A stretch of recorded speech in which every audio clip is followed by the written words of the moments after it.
नमस्कार, दोपहर के 1 बज चुके हैं। मैं हूं आपके साथ अमन चोपड़ा। मेरे पीछे आप देख रहे हैं 7 लोक कल्याण मार्ग, मतलब आज पूरे देश और पूरी दुनिया की निगाहें 7 लोक कल्याण मार्ग पर है। और कश्मीर के लिहाज से आज संभवतः सबसे बड़ा दिन, आप इसको कह सकते हैं डी डे। जी हाँ, कश्मीर के लिहाज से, कश्मीर के भविष्य के लिहाज से आज डी डे है। और अब से थोड़ी देर पहले खबर आई थी, वो तस्वीरें हमने आपको दिखाई थी। ये पीछे 7 लोक कल्याण मार्ग, जहाँ से अमित शाह भी थोड़ी देर पहले निकले हैं। गृह मंत्री अमित शाह यहाँ पर अंदर थे। इस बीच ये भी खबर आ रही है कि फारूक अब्दुल्ला भी अब अपने दिल्ली आवास में पहुँच चुके हैं। हलचल तेज़ है दिल्ली से लेकर कश्मीर तक। वहाँ अलग लेवल पर, अलग स्तर पर विरोध प्रदर्शन कश्मीर में भी कई जगह चल रहा है, लेकिन यहाँ पर अभी अमित शाह निकले हैं। अभी कुछ ही मिनटों पहले गृह मंत्री अमित शाह। और ये भी खबर है कि फारूक अब्दुल्ला दिल्ली आवास अपने पहुँच चुके हैं। 1 बज चुका है, 2 घंटे का और इंतज़ार, और 2 घंटे बाद कई तरह की बातें। हालांकि आपको ये चीज़ बता दें कि एजेंडा क्या होगा ये अभी पूरी तरह से साफ़ नहीं है, लेकिन पार्टियों ने अपना एजेंडा पहले से तय कर दिया है। यहाँ से एजेंडा क्या होगा ये अभी साफ़ नहीं है, लेकिन पार्टियों ने अपना एजेंडा पहले से तय कर दिया है। लगातार हम सुबह से दिखा रहे हैं, जीए मीर कह रहे हैं कि 2 साल की डिक्टेटरशिप खत्म होने जा रही है या ख़त्म होनी चाहिए। 370 पर कोई समझौता नहीं। स्टेटहुड का सवाल है, परिसीमन का सवाल है, विधानसभा चुनावों का सवाल है। यहाँ पर हलचल तेज़ है। और आज का दिन कश्मीर के लिहाज से, देश के लिहाज से सबसे अहम है। ये डी डे है आज, कश्मीर डायलॉग, जो आज हम लगातार सुबह से बड़ी कवरेज कर रहे हैं। इस बीच फारूक अब्दुल्ला दिल्ली आवास पहुँच गए हैं। फारूक अब्दुल्ला दिल्ली आवास अपने यहाँ पर पहुँच चुके हैं। 1 बज चुका है, 2 घंटे का इंतज़ार है। 2 घंटे बाद क्या होगा क्या नहीं होगा, यहाँ पर मेरे साथ रविंद्र जी हैं, जी मीडिया संवाददाता, लगातार सुबह से यहाँ से रिपोर्ट कर रहे हैं। मैं एक बार रविंद्र जी से पहले समझते हैं, क्योंकि आज सुबह से यहाँ पर रविंद्र जी हैं। अमित शाह निकले, फारूक अब्दुल्ला पहुँच गए हैं, क्या होगा बैठक में? देखिए 3 बजे, जैसा आपने भी कहा, 2 घंटे बाद बैठक शुरू होनी है। सरकार का एजेंडा पूरी तरह से क्लियर है। और एक बात और है अमन, कि जो हमें जानकारी मिली, सरकार का अड़ियल रवैया भी नहीं होगा। ये जरूर है, फर्म तरीके से बताया जाएगा कि 370 और 35 है, ये पूरी तरह से इतिहास की बात हो गई है। अब इस पर कोई चर्चा नहीं है। बात है परिसीमन की, वो सबसे ज़रूरी है। वहाँ पर जो पॉलिटिकल प्रोसेस को आगे करने के लिए उस पर चर्चा होगी। चुनाव कैसे होंगे उस पर चर्चा होगी। हाँ, महबूबा मुफ्ती हो या गुप्कारगंज चाहते हैं कि कुछ राजनीतिक कैदियों को छोड़ा जाए, उनके अनुसार राजनीतिक कैदी, उस पर भी चर्चा हो सकती है कि समय के अनुसार छोड़ा जा सकता है। स्टेटहुड पर अगर कोई बातें रखी जाती है, प्रधानमंत्री ने खुद पहले कहा, आपने भी दिखाया जी मीडिया के दर्शकों को, जी न्यूज़ के दर्शकों को, कि प्रधानमंत्री ने कहा था कि उचित समय आएगा, स्टेटहुड पूरा मिलेगा, लेकिन लद्दाख उसमें शामिल नहीं होगा। तो कई तरह के उलझन है।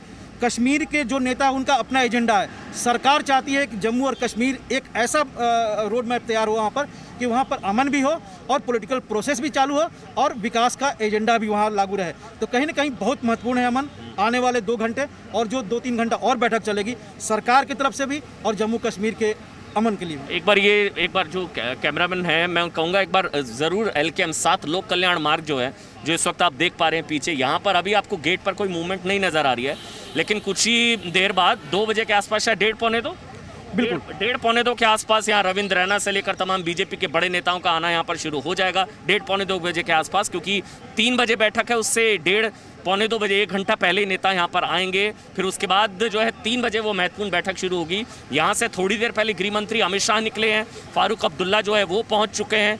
सबसे ज़्यादा चर्चा अगर किसी एक चीज़ को है रविंद्र जी, वो मेरे ख्याल से परिसीमन को लेकर है। देखिए, परिसीमन को लेकर भी समझना बहुत ज़रूरी है। विधानसभा चुनाव कराने हैं, लोकतंत्र की बहाली करनी है, तो परिसीमन अनिवार्य है। बिल्कुल, देखिए परिसीमन पूरे देश में अलग अलग जगहों पर होते रहे हैं। जम्मू कश्मीर में काफ़ी दिनों से यह मामला लटका हुआ था। 2018 में जब वहाँ पर राष्ट्रपति शासन लागू हुआ, 2019 में जब ये खत्म हुआ, तो 2020 में परिसीमन आयोग बनाया गया। 1 साल का उसका टेन्योर दिया गया था, लेकिन 1 साल में कश्मीर के बहुत से लोग नहीं आए। इसके कारण से 1 साल का और टेन्योर उसको बढ़ाया गया। तो कहीं ना कहीं आयोग के सामने भी प्रेशर है, इलेक्शन कमीशन के सामने भी प्रोसेस है, लेकिन आयोग के सामने कश्मीरी नेता नहीं जा रहे हैं। कश्मीरी नेता नहीं जा रहे हैं, उनका अभी तक बाइकआउट किए हुए थे उसका। तो कहीं ना कहीं ये प्रोसेस जो आज प्रधानमंत्री ने शुरू किए हैं, प्रधानमंत्री के साथ बैठक में चर्चा होगी। और मैं अमन ये भी बता दूं कि प्रधानमंत्री इस बैठक में सभी कश्मीरी नेताओं को, जम्मू कश्मीर के नेताओं को ये अपील करेंगे उनसे कि परिसीमन आयोग के पास जाइए, ये आपके लिए बना है, आपके सियासी भविष्य के लिए बना है। देखिए, यहाँ पर एक चीज़ समझना होगा, केंद्र की तरफ से मैसेज संभवतः ये देने की कोशिश है रविंद्र जी, कि केंद्र टकराव नहीं चाहता है। केंद्र अपनी तरफ से टकराव नहीं चाहता है, सेंटर आगे बढ़ना चाहता है, कश्मीर का राजनीतिक भविष्य उज्जवल देखना चाहता है। केंद्र जो है टकराव में नहीं पड़ना चाहता, इसलिए तमाम आलोचनाओं के बावजूद तमाम पार्टियों को यहाँ पर बुलाया गया। मेरे साथ सुशील पंडित, रूट्स इन कश्मीर के फाउंडर हैं सुशील पंडित साहब मेरे साथ इस वक्त लाइव जुड़ चुके हैं। माजिद हैदरी हैं, कश्मीरी एक्टिविस्ट हैं, वो भी मेरे साथ इस वक्त लाइव जुड़ चुके हैं। सुशील पंडित साहब, जो भी रविंद्र जी कह रहे थे कि आयोग के सामने कश्मीरी नेता क्यों नहीं जाते, उनको क्या डर है, परिसीमन से क्या दिक्कत है? क्योंकि इन्होंने एक घपला करके कश्मीर घाटी का वर्चस्व वहां की राजनीति पर स्थापित किया है। अनुपात से अधिक सीटें घाटी को देकर उन्होंने ये तय कर लिया है कि आने वाले भविष्य में हमेशा वहीं से ही मुख्यमंत्री चुना जाएगा। उसी के पास जो राजनीतिक सत्ता है उसका अनुपात से अधिक भाग रहेगा और वही तय करेंगे कि जम्मू कश्मीर में क्या होना है। और जम्मू के क्षेत्र को और लद्दाख के क्षेत्र को जब तक वह इस घपले का शिकार रहे, उनके अधीन गुलामी में रहेंगे, उनका हक मारेंगे, उनके साधन छीनेंगे और उन्हें अपनी संख्या के अनुपात में प्रतिनिधित्व और सत्ता की भागीदारी नहीं देंगे। अब जब ये डिलिमिटेशन के माध्यम से दूर हो सकता था तो वो इसमें भाग नहीं ले रहे हैं। लेकिन मैं आपको और आपके दर्शकों को ये याद दिलाना चाहूंगा कि 2011 की जो जनसांख्यिकी है, सेंसस है, उसके आधार पर ये डिलिमिटेशन किया जा रहा है। वह जनसांख्यिकी ही घपले वाली है, उसको रिग किया गया। आज वहां घाटी की जनसंख्या ज्यादा दिखाई गई है 2011 में, जबकि वोटर लिस्ट को देखेंगे तो जम्मू में मतदाता ज्यादा हैं। ऐसे में आप 2011 के सेंसस के आधार पर परिसीमन करेंगे तो ढाक के वही 3 पात होने वाले हैं। और 2021 में जब सेंसस हो रहा है तो आप उसके आधार पर क्यों नहीं परिसीमन करते हैं? क्यों आप घाटी के नेताओं को खुश करने के लिए 2011 के घपले वाले सेंसस के आधार पर परिसीमन करके यथास्थिति बनाए रखेंगे? यह एक सवाल पूछने वाला है। पूरा जम्मू इसका विरोध कर रहा है। यहां तक के भाजपा के लोग भी दबी जुबान में कहते हैं कि यह गलत हो रहा है, ये सिर्फ खाना पूरी हो रही है। तो ऐसे में इस परिसीमन को रद्द करके 2021 की जनसांख्यिकी के आधार पर परिसीमन हो, जिससे वहां की जो धरातल पर वस्तुस्थिति है उसके आधार पर सत्ता की भागीदारी तय हो। दूसरी बात जो बात सुनाई पड़ रही है वो है राज्य का दर्जा पुनः देने की। अच्छा, आप कंप्लीट कर लीजिए जी। ये राज्य का दर्जा पुनः देने की जो उतावली है मांगने की और देने की, ये भी मुझे समझ में नहीं आता। कभी किसी पंचायत या नगर पालिका को भी थोड़े थोड़े समय में इस तरह नहीं बदला जाता। आप किसी राज्य को जब केंद्र शासित प्रदेश में बदलते हैं सोच समझ के करते हैं। ये बच्चों का खेल नहीं है कि सुबह कर दिया, शाम को बदल दिया, फिर अगले दिन फिर कर दिया। आज कश्मीर की स्थिति एक युद्धग्रस्त क्षेत्र की स्थिति है। भारत ने अपने आज तक के लड़े गए सभी युद्धों में स्वतंत्रता बाद के इतने जवान नहीं खोए हैं जितने कश्मीर में आतंक की भेंट चढ़ाए हैं। ऐसे में अगर आप राज्य का दर्जा पुनः देंगे, आप पुलिस की, सुरक्षा की, गुप्तचरी की सारी व्यवस्था फिर से इन्हीं लोगों के हाथ में सौंप देंगे। इस समय केंद्र को यह जिम्मेदारी थामने की आवश्यकता है और इस बीमार राज्य को पुनः सेहतमंद करने की पूरा उत्तरदायित्व, पूरी जिम्मेदारी केंद्र को वहन करनी पड़ेगी जब तक वह एक सामान्य स्थिति में नहीं आ जाता। ऐसे में राज्य का दर्जा देने की उतावली भी बिल्कुल, वो भी तब सुशील पंडित जी, वो भी तब जब हम ये देख रहे हैं कि मंगलवार को इंस्पेक्टर परवेज अहमद डार की पीठ पर गोली मारी गई। उससे पहले सोमवार को सीआरपीएफ की पार्टी पर अटैक किया गया। उससे पहले लगातार आतंकवादी हमले, और कल ही एक आतंकवादी को वहाँ पर ढेर किया गया है। लेकिन जो परिसीमन का जिक्र आपने बार बार किया, उसको अगर वैसे समझा जाए, अभी जम्मू में सीटें हैं 37, कश्मीर में है 46, 4 लद्दाख। ये 5 अगस्त 2019 से पहले की बात बता रहे हैं हम। अभी जम्मू में जो सीटें हैं 10 ज़िले जम्मू, 10 ज़िले कश्मीर। बहुत ध्यान से समझिएगा, जम्मू में सीटें जो हैं वो हैं 37 और कश्मीर में है 46। लद्दाख को क्योंकि यूटी बना दिया गया है तो वो अगर आप 4 सीटें जो है अगर हटा देंगे तो अब 83 सीट्स रह गई हैं। पहले 87 सीट्स थी, 83 सीट्स रह जाएंगी। परिसीमन होगा तो कुछ सीटें ऐड ऑन होंगी, वो संभवतः 6 से 7 हो सकती हैं, वो सीटें भी ऐड ऑन होंगी। ये सिर्फ पुनर्गठन नहीं होगा, सीटें भी इसके अंदर ऐड ऑन होंगी। तो 83 + 6 से 7, 90 के करीब सीटें इसमें हो सकती हैं। तो क्या जम्मू का प्रतिनिधित्व बढ़ेगा? यही घबराहट है सुशील पंडित फिर उसके बाद मैं खालिद राठौर आपके पास आऊंगा जो कि अपनी पार्टी से मेरे साथ है। क्या जम्मू का प्रतिनिधित्व बढ़ेगा से बढ़ेगा, यही घबराहट है? यही घबराहट है। यद्यपि केंद्र ने इसको उनको समझाने के लिए, उनको दिलासा देने के लिए एक पुराने सेंसस के आधार पर परिसीमन किया है जिससे कुछ नहीं बदलने वाला, लेकिन कहीं बदल ना जाए ये घबराहट है और उससे वर्चस्व ना चला जाए। आज ये जो अनुपात से अधिक वर्चस्व लेकर के बैठे हुए लोग हैं, ये चोरों की तरह घबराते हैं क्योंकि कभी भी चोरी पकड़ी जा सकती है। ये पूरी घबराहट का आधार ही वही है। अगर ये सच्चाई पे खड़े होते तो इतना नहीं घबराते। अच्छा, मैं एक बार ये टेक्निकल चीज जो है, एक बार रविंद्र जी है यहाँ पर, उनसे मैं समझता हूँ क्योंकि सरकार के सोर्सेज क्या बता रहे हैं। ये कहा जा रहा है कि आपत्ति ये है कि जम्मू का से बढ़ जाएगा, जम्मू का प्रतिनिधित्व बढ़ेगा और अनुपात के हिसाब से जो कश्मीर का वर्चस्व है वो जो ज्यादा है वो कम हो जाएगा। ये है डिलिमिटेशन का फोकस। देखिए, बिल्कुल अमन, समझने वाली बात है कि डिलिमिटेशन कैसे होता है, जनसंख्या के अनुसार होता है।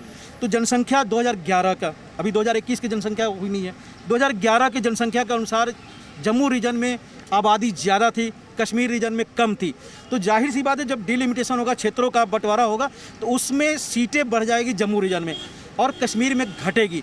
और ये कश्मीर के जो नेता हैं, खासकर गुप्कार गैंग के, उनको लगता है कि सीटें बढ़ जाएगी और उनकी सीटें घट जाएगी तो जम्मू रीजन का वर्चस्व होगा, वहाँ का नेता उभर के आएगा। तो अगर थोड़ा सा ब्लंटली बोला जाए, जम्मू मतलब हिंदूवादी पार्टियों का वर्चस्व बढ़ेगा। बिल्कुल, देखिए कश्मीर में आपको याद होगा 2-3 साल पहले, 4 साल पहले जब महबूबा मुफ्ती के साथ अलायंस हुआ था बीजेपी का, तो वहाँ पर किस तरह से प्रचार किया गया था कि हिंदू मुख्यमंत्री यहाँ पर थोपने जा रही है बीजेपी, महबूबा मुफ्ती रही वहाँ मुख्यमंत्री। लेकिन आज भी कश्मीरी घाटी में बहुत से लोगों को यही बताया जाता है कि हिंदू मुख्यमंत्री थोपने जा रही है बीजेपी, नरेंद्र मोदी सरकार। लेकिन वास्तविकता यह है कि जहां पर आबादी ज़्यादा उसकी सीटें ज़्यादा, ये हमारा संविधान का था। तो जाहिर सी बात है जम्मू रीजन का जब होगा वहाँ सीटें बढ़ेगी, कश्मीर की हैसियत कम होगी, तो जो नेता इधर का होगा या जो जम्मू और कश्मीर का, वही मुख्यमंत्री बनेगा। और ये परेशानी फारूक अब्दुल्ला, उमर अब्दुल्ला और महबूबा मुफ्ती को है। ये मर्म है मेरे ख्याल से। सुशील पंडित, आप ही बोलिए, उसके बाद मैं खालिद राठौर और माजिद हैदरी आपके पास आऊंगा। जो रविंद्र जी ने बताया यही मर्म है, डर यही है। हिंदू सीएम भी है जम्मू, हिंदू सीएम। अमन जी, एक बात और भी है, न केवल जम्मू की जनसंख्या ज्यादा है, जम्मू का क्षेत्रफल भी घाटी के क्षेत्रफल से 2.5 गुना ज्यादा है। तो हर आधार पर वहां पर कॉन्स्टिट्यूएंसीज की, असेंबलीज की संख्या ज्यादा होनी चाहिए, लेकिन हक मार करके श्रीनगर को, घाटी को ज्यादा दी गई है। तो क्षेत्रफल में भी ज्यादा है जम्मू, 2.5 गुना ज्यादा है, आबादी में भी कम से कम 10-15% ज्यादा है। ऐसे में कोई औचित्य नहीं बनता घाटी को अधिक सीटें देने का। माजिद हैदरी, ये सवाल आपसे है, लेकिन उससे पहले खालिद राठौर अपनी पार्टी से जो हैं, क्योंकि उनका भी प्रतिनिधित्व तो आज की बैठक में है, 7 लोक कल्याण मार्ग में। राठौर जी, परिसीमन पर बात होगी, आपका पक्ष?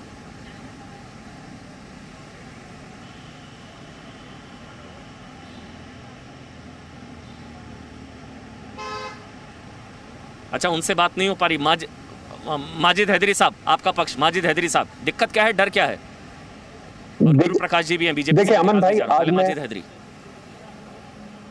भाई, आज मैं किसी से इस मंच पे लड़ना नहीं चाहता, गुरु भाई हो, आप हो, कोई भी हो, क्योंकि आज का दिन खुशी का दिन है, महत्वपूर्ण दिन है, सौभाग्यपूर्ण दिन है, आशा का दिन है, उमंग का दिन है, और मैं कहूंगा आस्था का दिन है। क्योंकि जिस तरीके से कश्मीर के नेता जो आज गए हैं, वो एक मंत्र पढ़ते हुए सब पे, क्या मंत्र पढ़ रहे थे? चलो बुलावा आया है, मोदी ने बुलाया है। तो एक आस्था का दिन है। लेकिन अब जो आपने बात की डिलिमिटेशन की जो बात है, मैं आपको याद दिला दूं, जय माता दी, आगे भी बोल दीजिए ना, पूरा कर दीजिए, जय माता दी। नहीं, अब चलो बुलावा आया है, पूरा बोल दीजिए, जय माता दी। मैंने कहा मोदी ने बुलाया। बोल दीजिए ना, क्या हो गया माजिद हैदरी साहब? इतना अच्छा सुना रहे थे आप, इतना धुन में सुना रहे थे। देखिए, मैं अब आपको डिलिमिटेशन का थोड़ा बात बता दूं। आसाम में भी डिलिमिटेशन होनी थी, लेकिन हुई नहीं, इलेक्शन कर दिए क्योंकि वहां जरूरत थी। अब डिलिमिटेशन जो नई पूरे देश भर में होगी, मैं सब आपके व्यूअर्स को बता दूं, अब एक नया सेंसस की जरूरत है, क्योंकि कितने करोड़ लोग कोरोना की वजह से मरे वो कोई नहीं जानता, क्योंकि आंकड़े तो आए नहीं। राहुल गांधी जी भी कह रहे हैं आंकड़े आए नहीं, कितने लोग मरे। तो जब तक एक नया सेंसस पूरे देश भर में नहीं होगा, कहीं पर भी डिलिमिटेशन की एक्सरसाइज जो है वो फ्यूटाइल है, क्योंकि हमें पता ही नहीं है कितने लोग जीवित हैं। यूपी में मेरे कितने करोड़ हिंदू भाई मरे मैं नहीं जानता, क्योंकि लाखों लाशें तो गंगा में बहाई गई, लाखों लाशें गंगा किनारे दफनाई गई।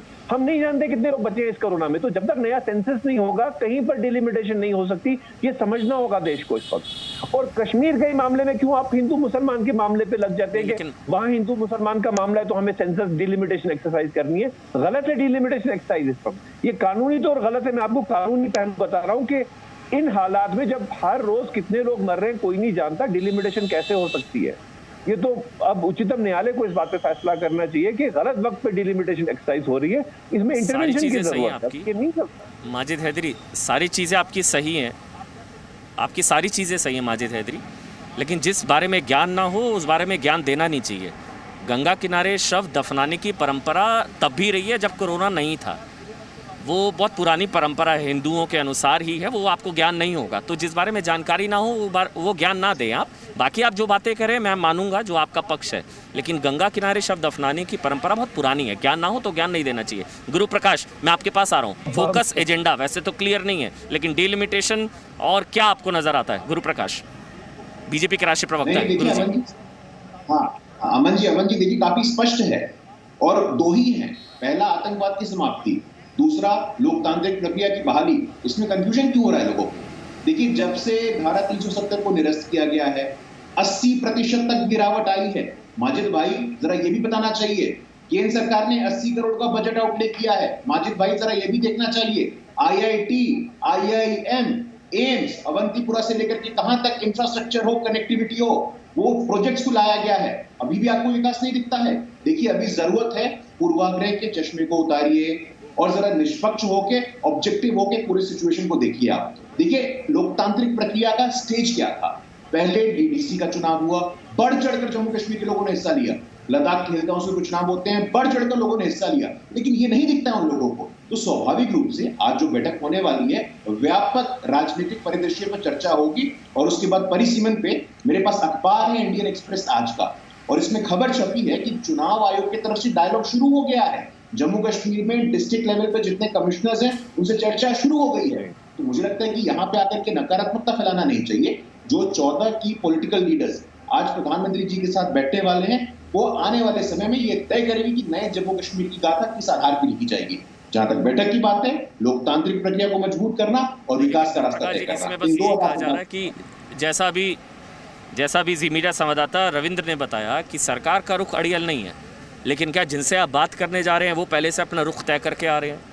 सरकार ने एजेंडा नहीं बताया है, लेकिन क्या जिनसे आप बात करने जा रहे हैं वो एजेंडा तय करके आ रहे हैं? और वो एजेंडा 370 पर कोई कॉम्प्रोमाइज़ नहीं, स्टेटहुड पूर्ण राज्य का जब तक दर्जा नहीं, वो तमाम चीज़ें हैं। इंतज़ार हो रहा है, 1:30 बज चुके हैं। महबूबा मुफ्ती ने क्या बोला, पहले एक बार वो सुन लेते हैं। महबूबा मुफ्ती ने क्या बोला था इस पर? कि तालिबान से डायलॉग कर रहे हैं, आपने सुना होगा हमारी गवर्नमेंट।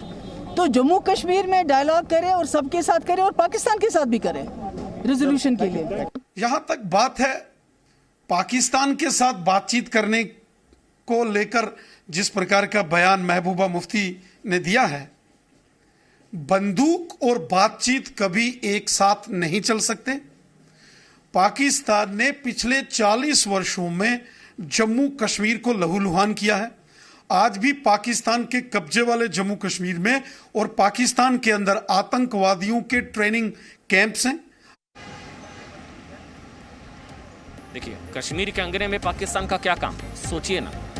मतलब बात पीओके पर होगी, जब पाकिस्तान से होगी बात पीओके पर होगी, कश्मीर पर नहीं होगी। ये सरकार का स्टैंड है। छोटा सा ब्रेक ले रहे हैं, इसी बड़ी खबर फिर लगातार बने हुए हैं। पीछे आप देख रहे हैं 7 लोक कल्याण मार्ग और मिशन कश्मीर 2.0 को लेकर एक बड़ी बैठक। 1:30 बज चुके हैं, 1.5 घंटे का इंतजार। उसके बाद यहाँ पर पीछे 7 लोक कल्याण मार्ग, प्रधानमंत्री का ये आवास, यहाँ पर बैठक शुरू होने जाएगी। इस बीच आपको बता दें फारूक अब्दुल्ला दिल्ली पहुँच चुके हैं। 1 बजे के आसपास गृह मंत्री अमित शाह यहाँ से निकले हैं। हलचल तेज़ है दिल्ली में। ये भी खबर आ रही है कि उमर अब्दुल्ला बैठक से पहले फारूक अब्दुल्ला से मिलने पहुँचे हैं। फारूक अब्दुल्ला दिल्ली पहुंचे, बेटे उमर अब्दुल्ला फारूक अब्दुल्ला के पास पहुंचे हैं, उनसे मुलाकात के लिए। बैठक से पहले 3 बजे ये बैठक होनी है। औपचारिक जो बैठक का समय है वो 3 बजे है, जिसमें 8 पार्टियों के 14 नेताओं को बुलाया गया है। इसमें NSA अजीत डोवल वो भी इसमें इस बैठक में रहेंगे। राज्यपाल मनोज सिन्हा वो भी इस बैठक में रहेंगे। इसके अलावा कांग्रेस पार्टी के नेता GA मीर हो या गुलाम नबी आज़ाद, वो तमाम नेता, महबूबा मुफ्ती, फारूक अब्दुल्ला, 3 बजे के आसपास ये बैठक शुरू होगी। 3 बजे का टाइम, 2-2:30 बजे के आसपास नेताओं के आने का सिलसिला यहाँ पर शुरू हो जाएगा। रविंद्र रैना जम्मू कश्मीर बीजेपी के अध्यक्ष, इसके अलावा 4 पूर्व मुख्यमंत्री और उप मुख्यमंत्रियों को इस बैठक में बुलाया गया। निर्मल सिंह रहेंगे, कविंद्र गुप्ता रहेंगे, तमाम नेता यहाँ पर पहुंचेंगे और फिर उस पर चर्चा होगी कि कश्मीर में आगे क्या। 2 साल हो चुके हैं। 5 अगस्त 2019 को धारा 370 और 35A नए कश्मीर का उदय वहां से हुआ था। 2 साल बाद मिशन कश्मीर 2.0, कश्मीर डायलॉग। लेकिन इस तमाम चीज़ों को लेकर मेरे साथ इस वक्त आपको बता दें सुशील पंडित लगातार मौजूद हैं, रूट्स इन कश्मीर के फाउंडर हैं और कश्मीर की आवाज़ हैं, वो मेरे साथ हैं। बार बार सुशील पंडित साहब, ये भी सवाल पूछा जा रहा है कि बैठक में कश्मीरी पंडितों का पक्ष कौन रखेगा भाई? देखिए, वो किसी गिनती में नहीं है, हमारा कोई औचित्य नहीं है। जो बारात कश्मीर से बुलाई गई है वो हमारी नस्ल कुशी में, हमारे जातीय संहार में, हमारे जेनोसाइड की आरोपी हैं। उनके हाथों हमारे खून से रंगे हुए हैं। और जो इस बारात की पलक पावड़े बिछाकर आवभगत कर रहे हैं, जिन्होंने न्योता दिया है, वो पिछले 30 साल से हमारी नस्ल कुशी पर लीपापोती कर रहे हैं, उससे आंखें चुरा रहे हैं, उसको मान्यता भी नहीं दे रहे हैं। तो इन 2 पाटन के बीच में जब हमको पीसा जा रहा है तो हमारे प्रतिनिधित्व की आवश्यकता क्या है? हमारे न्याय की आवश्यकता ही क्या है? हमारे अधिकारों पर विचार करने की आवश्यकता ही क्या है? हम तो हाशिए पर हैं, हम किसी गिनती में नहीं हैं, हम किसी एजेंडा में नहीं हैं। हमारा होना ना होना बराबर है। हम इस व्यवस्था के मारे हुए हैं। एक तरफ हमारी नस्ल कुशी करने वाले लोग खड़े हैं और दूसरी तरफ उस पर लीपापोती करने वाले लोग खड़े हैं, उससे आंखें चुराने वाले लोग खड़े हैं। तो इन्हें क्या आवश्यकता है हमको मान्यता देने की, हमारा प्रतिनिधित्व करने की, हमारे मुद्दों पर विचार करने की, या हमारे विस्थापन को, हमारे निष्कासन को वापस लौटाने की? मुख्य धारा की पार्टियों से बात करे, क्या कश्मीर में आगे बात बढ़ सकती है? ये भी तो सवाल है ना, बार बार यही पूछा जाता है कि जब ये सवाल होता है कि इनसे बात करने का क्या फायदा, इनकी सोच जाति परस्त है, ये सवाल होता है। लेकिन क्या बिना कश्मीर की मेन स्ट्रीम पॉलिटिकल पार्टीज को कॉन्फिडेंस में लिए आगे बढ़ा जा सकता है? अमन जी, आपने इसी सो कॉल्ड मुख्य धारा की पार्टियों और नेताओं पर जो गंभीर आरोप लगाए थे 5 और 6 अगस्त को संसद में, तब भूल गए थे क्या कि इनके बिना काम नहीं चलेगा? तब तो आपने इनको नजरबंद किया था। आपने कहा था ये लोग जिम्मेदार हैं कश्मीर को गर्त में डालने के लिए, ये गबन कर गए हैं देश का पैसा, इन्होंने वहां पर जिहादियों के साथ आंख मिचौली खेल करके देश की पीठ में खंजर भोंका है। ये सब आपके शब्द थे, ये इसी व्यवस्था ने कहा था। आज ये लाडले हो गए। नजरबंदी तो नहीं चल सकती ना चले, लेकिन इनको आप पुनर्जीवित कर रहे हैं। इनको छोड़ दिया आपने, ठीक है, छोड़ दिया। आज आप आवभगत में लगे हैं।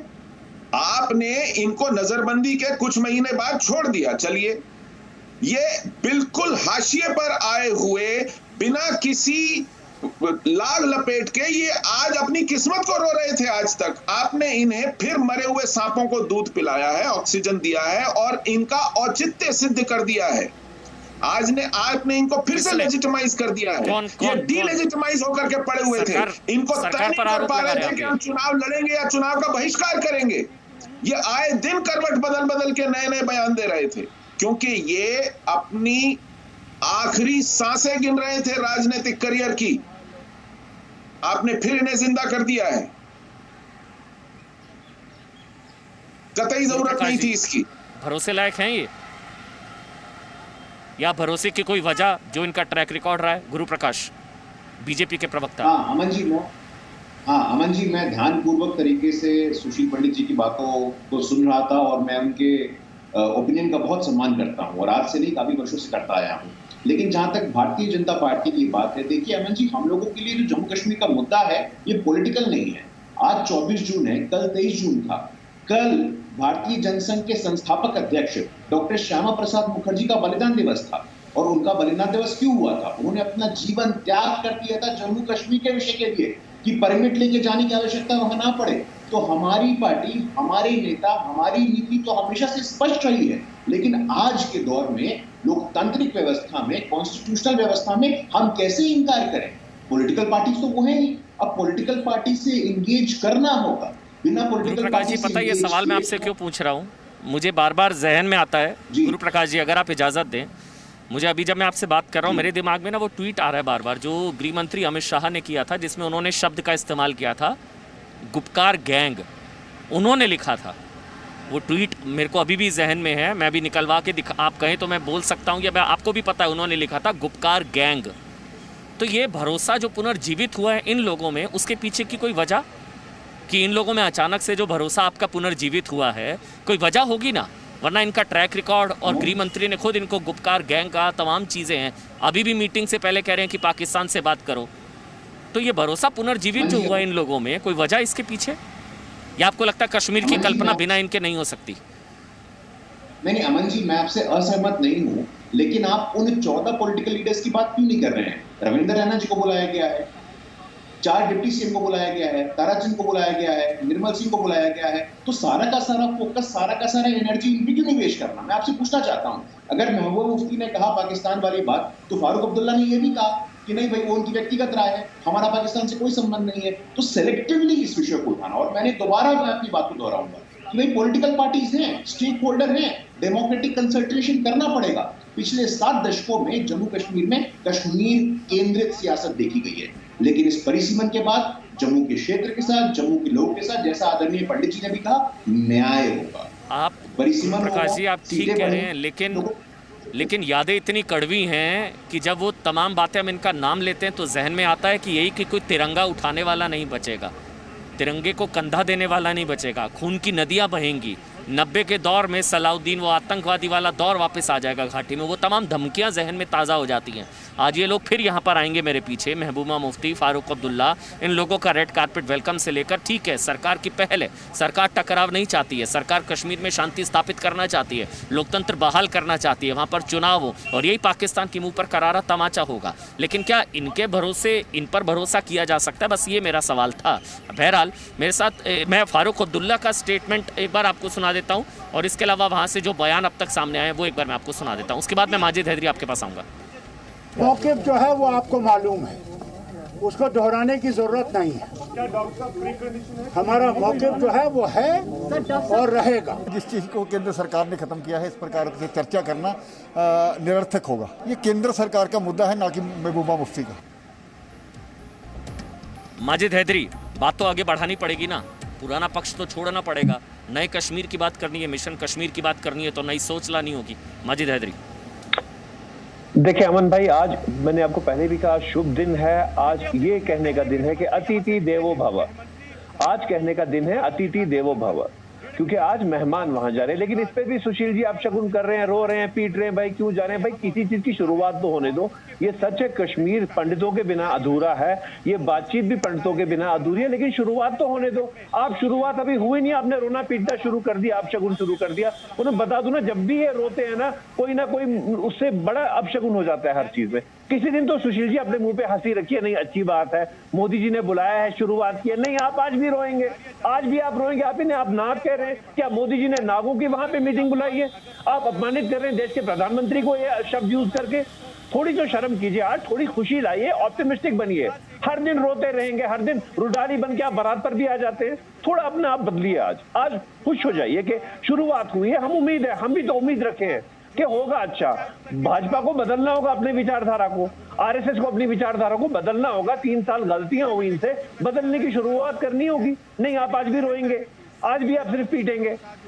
माजिद हैदरी, कि ये माजिद हैदरी, ये हसीन सपने हैं। आपको लग रहा है कि बदलना होगा, 370 बहाल करना होगा, ये हसीन सपने हैं माजिद हैदरी, आपको भी पता है। वो क्लोज चैप्टर है, 4 अगस्त वापस वो चैप्टर क्लोज हो चुका है। 2019 वापस मिलेगा माजिद, अच्छा मिलेगा, और नहीं मिलेगा तो देखें, वो इंशाल्लाह मिलने वाला है। वो हमें बस कुछ दिनों में अब उसका फैसला, क्योंकि उसी से कश्मीर का फैसला हो जाएगा। हमें कश्मीर में लोगों को समझ आया कि जो 2 वर्षों से हमने अपना बुरा हाल देखा, कि 4 अगस्त ही हमारा फैसला है, कश्मीर इशू रिजॉल्व हो जाएगा उससे। और क्या चाहिए हमें? अच्छा जी अमन साहब। सुशील पंडित, आप बोलिए। पिछले 70 साल बनाम पिछले 2 साल की तुलना कर लेंगे तो आपको भी समझ आ जाएगा कि कब हालात बेहतर थे, 5 अगस्त 2019 से पहले के हालात या पिछले 2 साल में। बोलिए सुशील पंडित, आप बोलिए। अमन जी, क्योंकि माजिद हैदरी जैसे लोगों की उम्मीदें जगी हैं, इसीलिए कष्ट है। ये लोग जिहादियों की पैरवी करते करते इनकी उम्र गुजरी है। ये जो चश्मे के पीछे मोटी मोटी लोकाट जैसी आंखें हैं, इनमें आज उम्मीद जगी है क्योंकि हमारी व्यवस्था इन लोगों को वापस बुलाकर थूक कर चाट रही है। जो लोग शर्तें गिनाते हुए आ रहे हैं, अब आप देखिए, इनके मामा हैं महबूबा मुफ्ती के, बिना शर्त रिहा कर दिए गए। उनका नाम है सरताज मदनी, गंभीर आरोप थे। फिर एक और सज्जन है जो श्रीनगर जेल वापस पहुंचाए गए हैं, उनकी याचिका कोर्ट ने खारिज कर दी थी श्रीनगर जेल वापस जाने की। ये युवा नेता थे पीडीपी के। इसी तरह महबूबा मुफ्ती पर जो आरोप लगे थे पब्लिक मनी को पिल्फर करने के, गबन करने के, वो जांच वापस ले ली गई है। और ये हड़काते हुए आए हैं कि पाकिस्तान से बात कीजिए। इस देश का मस्तक झुकाने वाला सर्कस हो रहा है ये, कि हमारा प्रधानमंत्री न्योता दे और ये 4 दिन उस पर विचार करें कि हमें जाना है कि नहीं जाना है, और जब जाने की तय करें तो हड़काते हुए आए कि पाकिस्तान से बात कीजिए। शर्म से माथा झुक जाता है कि इस देश की ये औकात हो गई है कि 2-2 टके के ये नेता, जिनकी अब कोई कश्मीर में पूछ नहीं है, एकाएक 2 टके के इनकी हैसियत बढ़ गई। आप बिल्कुल प्रधानमंत्री जी के सामने आप 2 टके के इंसान हैं। आपकी औकात क्या है बात करने की? जब प्रधानमंत्री जी ने फैसला लिया है, गृह मंत्री जी ने फैसला लिया, आप होते कौन है टकराने वाले? मैं इस देश का नागरिक हूँ, स्वतंत्र देश का नागरिक हूँ, किसी आसमानी किताब का नुमाइंदा नहीं हूँ। मुझे हक मिलता है मेरी व्यवस्था से। मैं किसी जिहादी शरिया व्यवस्था में नहीं रहता हूँ जहाँ गर्दन काट ली जाती है मौलवी द्वारा। अपनी औकात में रह के बात कहिए। मेरी औकात यही है कि मैं किसी मौलवी के फतवे के नीचे नहीं रहता हूँ। हाँ, मैं किसी जिहादी के फतवे के नीचे नहीं रहता हूँ। मैं एक आजाद देश का शहरी हूँ। मुझे अधिकार है प्रधानमंत्री से सवाल पूछने का। आपकी तरह मैं किसी जिहादी व्यवस्था में, किसी निजाम मुस्तफा में नहीं हूँ। ये समझ लीजिए, इस देश के लोकतंत्र का मैं आजाद शहरी हूँ। किसी मौलवी के फतवों का मोहताज नहीं हूँ। प्रकाश, मजाक मत करके प्रधानमंत्री जी के फैसले का। ठीक है। किसी मस्जिद में कत्ल होने के लिए नहीं जाता हूँ मैं। गुरु प्रकाश, ये तो कम से कम आपको भी दिख रहा होगा। आप गुरु प्रकाश बीजेपी से हैं। गुरु प्रकाश जी, ये तो कम से कम आपको भी दिख रहा होगा कि आपके इस फैसले से माजिद हैदरी के पक्ष के लोगों की आवाज़ आज कितनी बुलंद हुई है।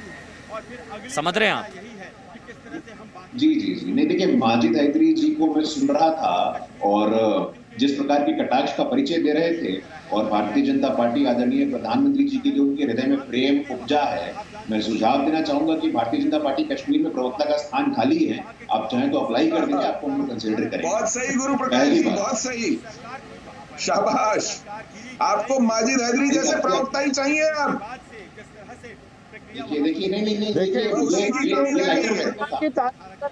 भाजपा ने मुसलमान की तारीफ की, सुशील पंडित को उल्टी आ गई। अरे भाई, हमें इस देश में रहने का हक नहीं, हमें सांस लेने का हक नहीं, हमें बात करने का हक नहीं। छीन लो हमारे सारे। माजिद हैदरी हैरान इस चीज को लेकर है। एक मिनट समझिएगा आराम से। माजिद हैदरी, एक मिनट। माजिद हैदरी आ रहा हूँ। सुशील पंडित, एक मिनट। माजिद हैदरी, सवाल इस चीज को लेकर है कि अब से पहले, शायद 2-4 दिन पहले तक आप अपने आप को भारतीय भी नहीं कहते थे। शायद आप अपने आप को भारतीय, आप ये भी नहीं कहेंगे कि कश्मीर भारत का अभिन्न अंग है। आप ये भी नहीं कहते थे और आप अपने आप को भारतीय तक मानने को तैयार नहीं होते थे। आज आपको इतना प्यार उमड़ रहा है, इसके पीछे मकसद पर सवाल है। माजिद भाई, समझ रहे हैं आप? शायद आप अभी भी पूछूंगा, आप कहेंगे मैं पहले कश्मीरी भारतीय, आप अपने आप को मानेंगे नहीं। मैं आपसे पूछूंगा कश्मीर भारत का इंटीग्रल पार्ट है, आप वो भी नहीं बोलेंगे। और आज आपका प्यार उमड़ रहा है, बस इसलिए थोड़ा सा संशय हो रहा है। माजिद, समझिए आप? एक शो में मैंने पाकिस्तान की आलोचना की तो इनके मुंह से निकला बेचारा पाकिस्तान। इनके दिल में पाकिस्तान है। ये खाते यहाँ की हैं, गाते वहां की हैं, इनकी पुश्तें इसी में निकल गई। अभी नाटक कर रहे हैं ये हमारा प्रधानमंत्री। में आते हैं, कैसे भूल जाए? भारत भी जो मेगा लेके आते हैं, पाकिस्तान से भारत में आते हैं। ये ऊपर वाले ने हिसाब बनाया, आप कैसे बदल देंगे इसको? पाकिस्तान भी कभी इसी भारत का हिस्सा था, वो भी आप भूल जाएंगे। भाई, रिश्ते बटे हैं, एक तार हमारे रिश्ते नहीं तो दिल तो धड़कता है आपका। जी। हाँ, ये देख रहे हैं बात, इनके रिश्ते अभी हैं पाकिस्तान के साथ। माजिद हैदरी, देखिए, हाँ, दिल तो धड़कता है। कश्मीर को मतलब पाकिस्तान का रिश्तेदार मानते हैं। यही पाकिस्तान यही इनकी असलियत है। बहुत बहुत शुक्रिया आपका। यही असलियत है इनकी। बहुत बहुत शुक्रिया सुशील पंडित आपका, गुरु प्रकाश आपका। उम्मीदें जरूर हैं, लेकिन इंतजार है 3 बजे का प्रधानमंत्री के साथ ये बैठक। Presenting V News app available on Google Play and App Store. Download it now.